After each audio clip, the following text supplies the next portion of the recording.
Well, hey there, everybody. My name is Jonathan Doyle. Welcome.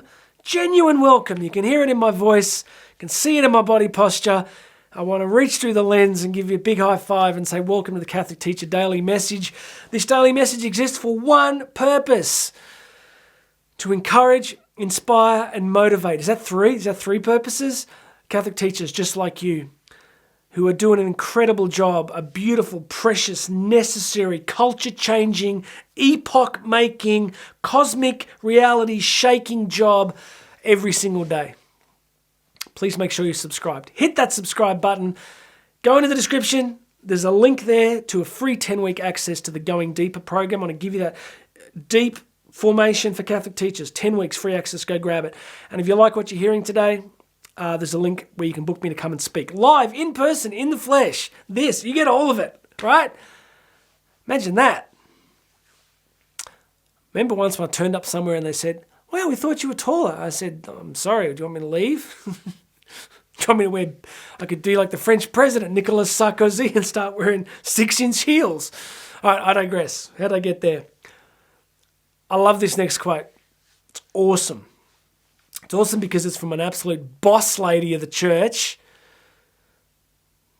Big build up. You ready to do it? It's awesome. It's from St. Therese of Lisieux, doctor of the church, died in her early 20s, patron saint of missionaries who never left the monastery. We're going to love this church, right?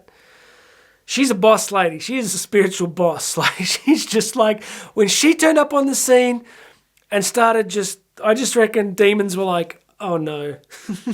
Demons were like, oh no, this is not good. It's like calling head office going, we're not going here. I love it. She's a giant. My father used to love her. Beautiful. Let's do it. Today's quote from St. Therese of Lisieux. Here we go. You cannot be half a saint.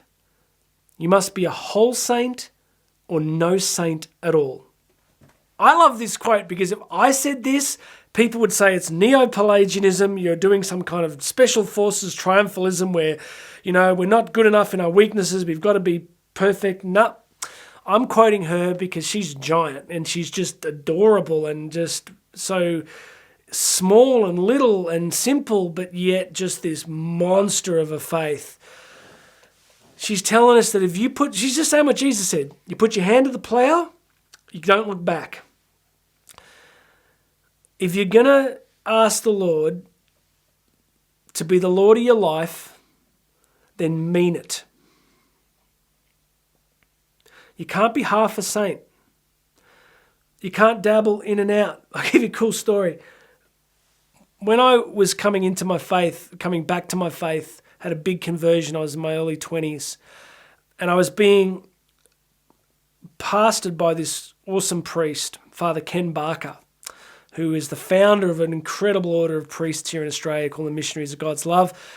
And he was like, I was sort of struggling because I've been working nightclubs for years and I was trying to get out of that life and trying to live a life of faith and back and forward. And I'd seen him this one week and we agreed that I was going to quit my job and get out of that life. And we meet up a week later and I kind of sheepishly just like, no, I haven't quit yet. Just kind of mentioned that I hadn't quit. And I remember these words, they're just amazing. He said, but we made a decision for the kingdom.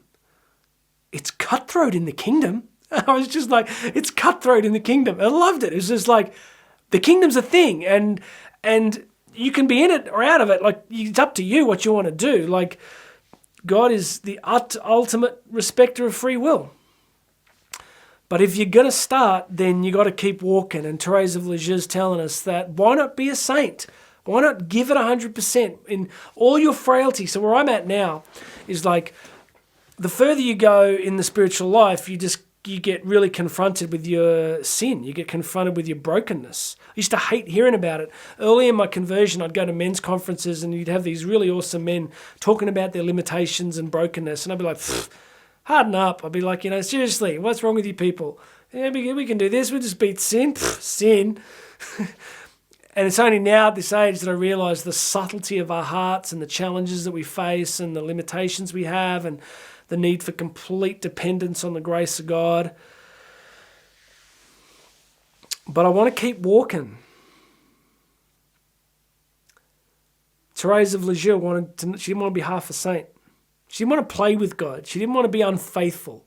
She wanted to be like, yeah, I'm here today, God, but tomorrow I'm taking a day off. I'm here this time, but I'm not showing up in a month.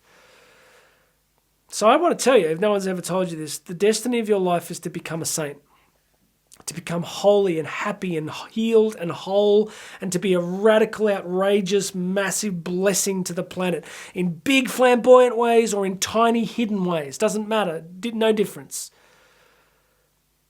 But you see, isn't it true that we validate this in other areas? Like in sports, right? If somebody's like, look at Tom Brady, right? The NFL player. We look at these amazing players and we're like, oh, Lionel Messi in football, or, Ash Barty, Australian tennis player here. Like, we're like, oh, it's amazing. How good is it that these people can be the best? Or we look at people in business, look at Elon Musk, and we go, it's amazing. He's the best. But we never look at the spiritual life and say, wow, look at that person going for it. Look at that person seeking holiness and wanting to be a total saint and let God massively work through them. It's funny how we don't do that. We think it's arrogant. We think it's hubris or false humility or spiritual pride. I think it's maybe more spiritual pride to shrink into our smallness and think that God's not going to show up for us. That this is where we are, this is as far as we can go. That's pride. Like, we don't know what God can do. We can't know that. We can't know what he's got in store for you. We can't know the blessing that he wants to bring into other people's lives through you. So, friends, message for the day. If the hand goes to the plow, like Jesus said, anyone that looks back is not fit for service. So let's walk on. Let's walk on. Let's keep moving forward. Let's fail and stumble and sin. I'm not encouraging you to sin. I'm saying it'll probably happen. We get back up. We go to confession. We move forward. We keep walking. So Leon Bloy, of course, the famous French poet, often quoted by, Pier Giorgio Frassati, said, Leon Bloy said, the only great tragedy in life, the only irredeemable suffering, is to not be a saint. It's to not be a saint.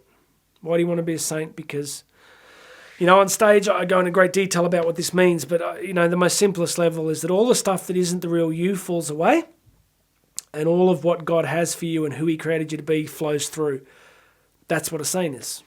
It's not this super pious, oh, thou art greateth, O Lordeth, It's just becoming fully who God created you to be and bringing that into the world to love and to bless others and to give glory to God. Please make sure you've subscribed.